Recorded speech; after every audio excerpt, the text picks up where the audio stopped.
Hi friends, welcome to இன்றைய விருந்து. இன்றைக்கி வீடியோவில் ரைஸ் டோக்லா எப்படி செய்யலான்னு பார்க்க போகிறோம். வீடியோக்குள்ளே போகிறதுக்கு முன்னாடி என்னோடய சேனலை முதல்ல பார்க்குறவங்க சப்ஸ்கிரைப் பண்ணிக்கோங்க. வாங்க வீடியோக்குள்ளே போகலாம்.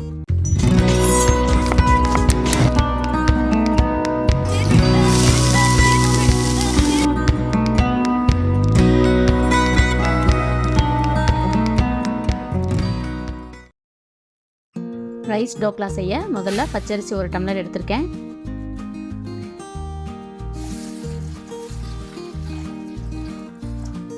அதை நல்லா கழுவிட்டு 1 மணி நேரம் ஊற வைக்கணும். 1 மணி நேரம் ஊறிடுச்சு. இப்போ நம்ம மிக்ஸி ஜாரில் மாற்றிட்டு நைஸாக அரைக்கணும்.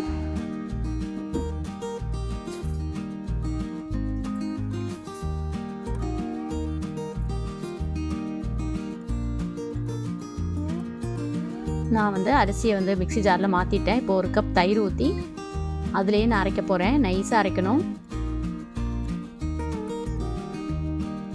பாருங்கள், அரைச்சிட்டு மிக்ஸி ஜாரையும் லைட்டாக கழுவி ஊற்றிருக்கேன்.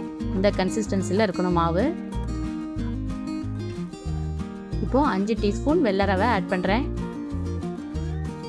1 டம்ளர் அரிசிக்கு 5 டீஸ்பூன் வெள்ளை ரவை கரெக்டாக இருக்கும்.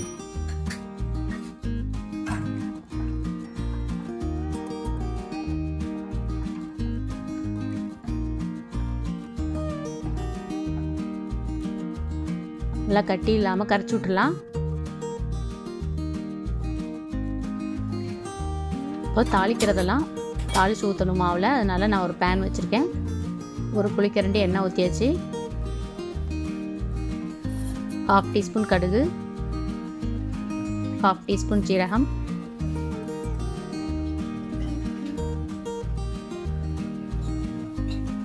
ஜீரகம் நல்லா பொரியட்டும்.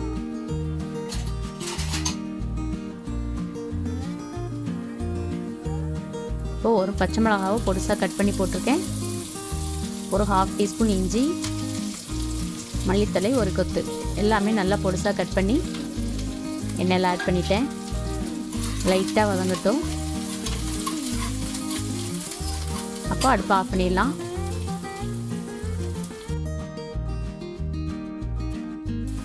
இப்போ நம்ம வதக்கி வச்சதை இந்த மாவு கலவையோட கலந்துடலாம். நல்லா கட்டி இல்லாமல் கரைச்சி வச்சுட்டேன். அதில் இதை ஆட் பண்ணிட்டேன்.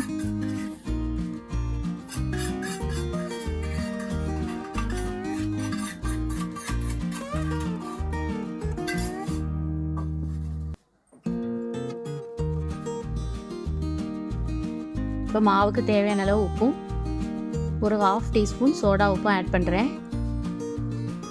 அப்போ தான் உங்களுக்கு சாஃப்டாக வரும். நல்லா உப்பு ஒன்று போல் எல்லா பக்கமும் வர மாதிரி நம்ம கலந்து விட்டுக்கலாம்.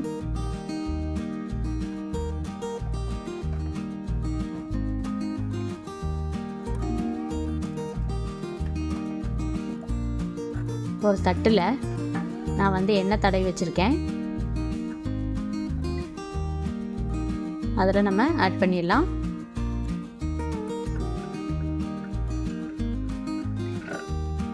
ஆவியில் வேக வைக்க போகிறோம். பாருங்க, ஒரு பேனில் தண்ணி ஊற்றிட்டு நடுவில் ஒரு வளையம் போட்டு வச்சுருக்கேன். தண்ணி கொதிச்ச உடனே நம்ம இதை தூக்கி அதில் வச்சுட்டு மூடி போட்டுட்டு அடுப்பை சிம் பண்ணிடலாம். ஒரு 1/4 மணி நேரம் வேகட்டும். இப்போ பாருங்கள், 1/4 மணி நேரம் ஆயிடுச்சு. இப்போ வெந்துருச்சான்னு பார்க்குறதுக்கு ஒரு கத்தியில் நம்ம குத்தி பார்த்தோன்னா ஒட்டாமல் வரணும். இப்போ வெந்துருச்சு. அடுப்பு ஆஃப் பண்ணிடலாம். கொஞ்சம் நேரம் ஆறட்டும்.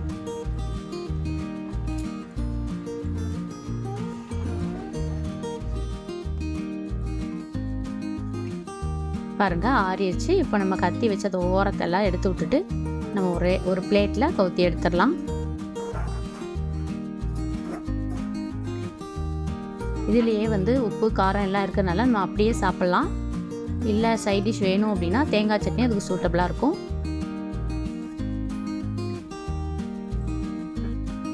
இப்போ பாருங்கள், நல்லா சாஃப்டாக வந்துருச்சு.